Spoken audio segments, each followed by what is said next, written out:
Hello everyone, welcome to a new video. This is part 2 of my overall review of the Sigma 500mm EXDG for F4.5 prime lens. So in this video I'm going to briefly talk about the lens, why I think it's really good, and I'll show you some examples at the end. And this is a video that quite a few people have requested, so hopefully this video will be informative. So, how much does the lens weigh? It weighs about 3 kilograms, the same weight as the 150 to 600 sports lens. So it weighs the same. I'd probably say it's probably quite a bit sharper because it's a prime lens. I did say it has a zoom focal range in my last video, but I was just reading off what Sigma said. It's a fixed focal length lens, so it doesn't zoom, just keep that in mind. It has a max aperture of f4.5, so it lets in a lot more light than the Sigma contemporary or sport lenses. In terms of elements, it has 11 elements in 8 groups versus the contemporary and sport 150 to 600 zoom lenses. The contemporary has 20 elements in 14 groups, and the sports lens has 24 elements in 16 groups, so a lot more elements there. Obviously, the less elements you have, the more light gets transmitted. It does have 2 SLD low dispersion elements in the lens. Build quality, I would say it's really rugged and very well made. It seems to be made completely out of metals, unlike the Sigma contemporary and sport lens. The sport lens does have a lot of aluminium in it. However, I wouldn't say it's quite as durable as this in terms of build quality. Now, in the day when you could buy one of these lenses, it doesn't have image stabilization, keep that in mind. I'm not fond of Sigma's image stabilization because it doesn't tend to be that great versus Canon and Tamron and Nikon's versions of the image stabilization. It does have a drop-in filter.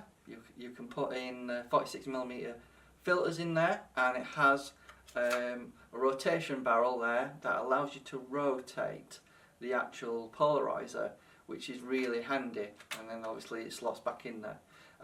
Its minimum focus obviously is quite long at 4 meters, and it goes all the way. It has 3 modes basically: 8 meters to infinity, full, and 4 to 8 meters. Has full-time manual focus. And actually has a selector mode there for manual autofocus and manual mode, obviously. The actual tripod mount is really nice because it has contoured grooves. If you've seen my introduction video, you'll be able to see that close up. But it's really handy for carrying around. It is really comfortable in the hand. Unlike Canon's prime lens that is just quite flat and solid, it's not, I would say, as comfortable to hold as this is. And there is multiple screw-in mounts on there, like a 1/4 inch and your standard normal threads for your tripod mounts. It is a big lens and it is heavy, so it will become quite tiring for a while. After a while.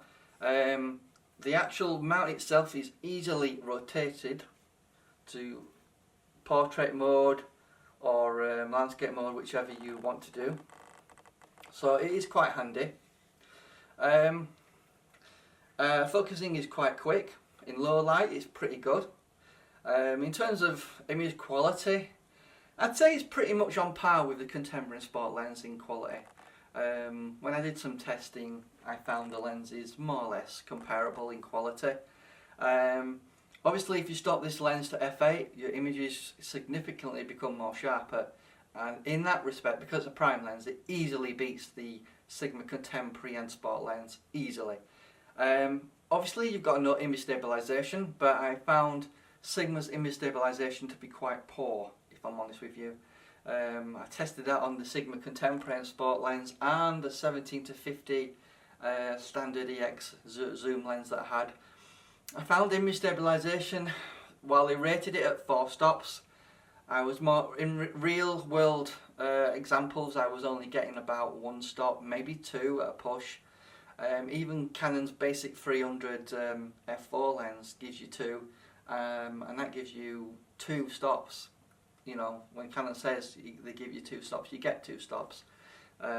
With the other lens that I tested, the 100 to 400 Mark II lens, sharpness on that was pretty good obviously, but I found the image stabilization on that lens at 4 stops to be 4 stops. So when it comes to image stabilization, I'm not a big fan of Sigma when it comes to that. So don't be too concerned about getting a lens that doesn't have image stabilization. Use a tripod, monopod, and you get around that. And really, talking about the build quality, it's really solid. I have no qualms over the build quality, the condition. This particular lens, it cost me about £1,500, so you can pick them quite cheap. Try and get yourself a good copy, because some of them are well beat up, and some companies do try and sell them for £1,500 in poor condition. You really want to be spending £1,500 in good condition. And if you're someone who's into wildlife, 500mm prime is the end goal to get a lens like this. I'm going to show you some examples now, but I just wanted to briefly talk about the lens and give you an idea of how good I think it is. It comes with a decent lens hood, which is all made out of metal, very solid, a little bit of rubber on the end, just like the Sport one. The only thing I think about it that's negative, it's a bit on the short side. It could do with being a bit longer, but all in all, I think if you're looking for a prime lens to do wildlife photography and you can't afford the Canons, and you're a little bit put off the actual tele zoom lenses, because we all know prime lenses are sharper than zooms, I don't think you would go too wrong with getting a lens like this. So I want to jump to the examples I've got to show you image comparisons. There's not a lot in it really. I really think anyone would be really impressed with this lens. It does become heavy after a while because it is 3 kilograms, and ironically it weighs the same. And I did some weighing, I did a weighing video, if you want to check that out, where I weighed in the 100 to 400 Mark II, the contemporary 150 to 600 and the Sport 150 to 600. The Sport weighs 3 kilograms, and this weighs the same. I found it really surprising that it weighed the same as an older lens. I eventually decided to sell the 150 to 600 contemporary. I did want to keep the Sport version of it, but I just felt it was a bit too heavy.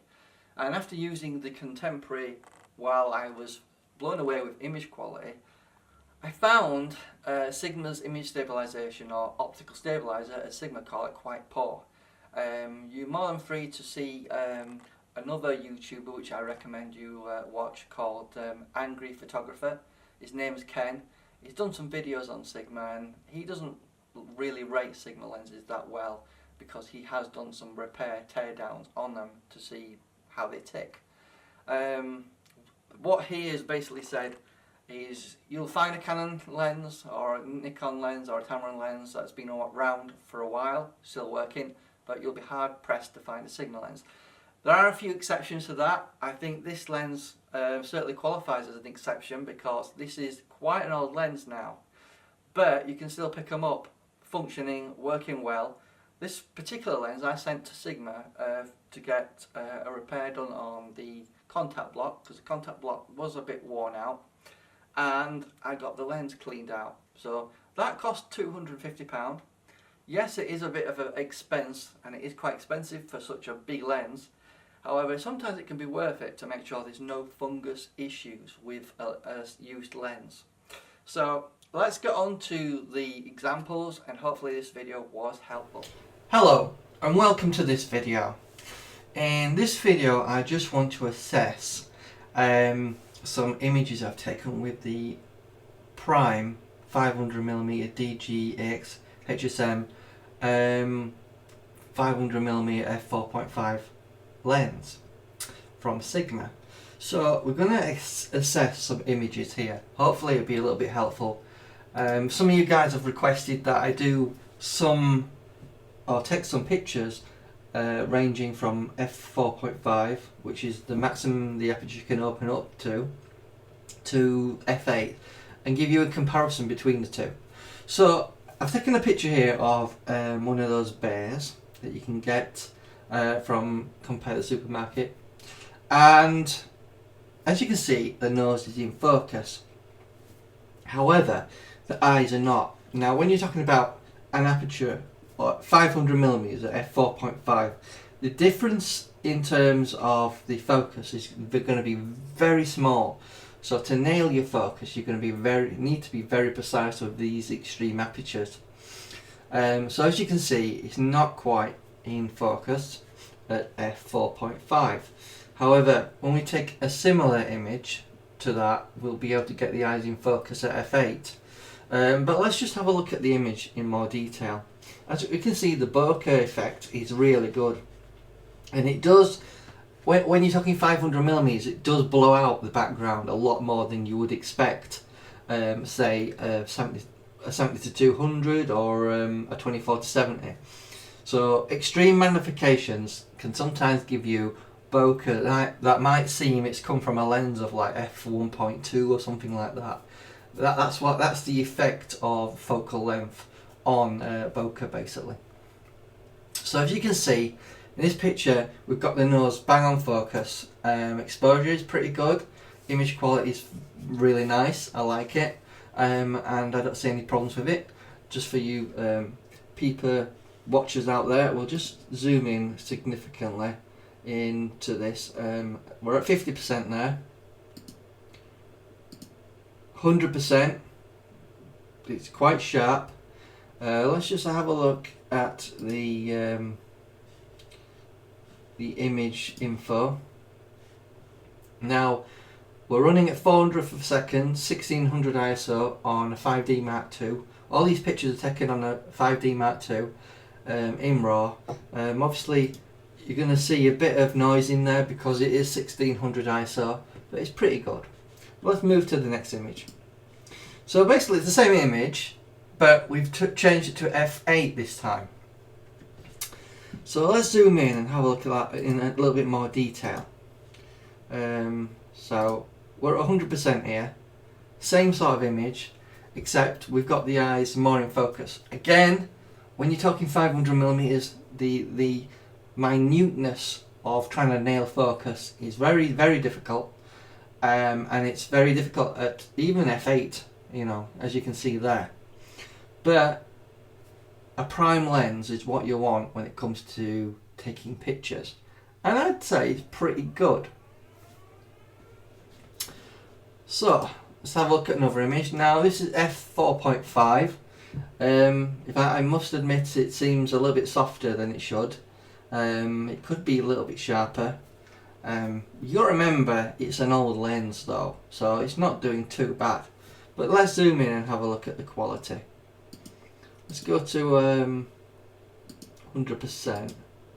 There we go, 100%. You can see it's rendered the text pretty nicely. I don't see a lot of chromatic aberration in these images. There is a little bit, a slight tinge, but not much. You can correct that quite easily in Photoshop and Lightroom. And you know, it does give you good sharpness in the corners, if I'm honest. So let's have a look at the same image but in f8, because that's, you guys want to see the comparison, don't you, between 4.5 and f8 to see how sharper it is. So let's have a look at f8.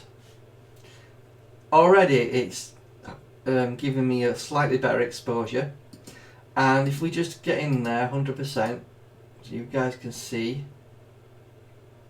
right in the corners, it is a lot sharper.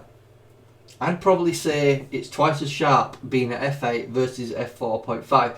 The difference with the aperture though is when it's a dark day, you can open up that aperture and get an image that you couldn't normally get with a different type of lens that had a smaller aperture, like an f5.6 to f8, something like that. So you're going to get more sharpness when it comes to going to a small aperture with this lens, certainly. But having the option of changing that aperture back to f4.5 is something interesting happens and the light starts to fade, gets dark, it's sunset, sunrise, you'll find that extra stop of light more helpful sometimes in certain instances. I also have another image here. Here we have a water fountain duck here, and so here you can see a water fountain duck picture that I've taken in my garden. Sharpness at f4.5 is pretty good here. Oh, it does fall off a little bit here, but you've got to remember minuteness of focus at f4.5. But if I'm going to be honest with you, sharpness is really good across the whole of the frame. Now remember, if you've used a crop sensor camera, right, such as long as it's a Canon one, you're going to get 800mm out of this lens rather than 500. Now, if you're using a Nikon lens, you'll get 750mm. A Canon is a 1.6 crop, gives you 800mm. Now, I will make a disclosure here.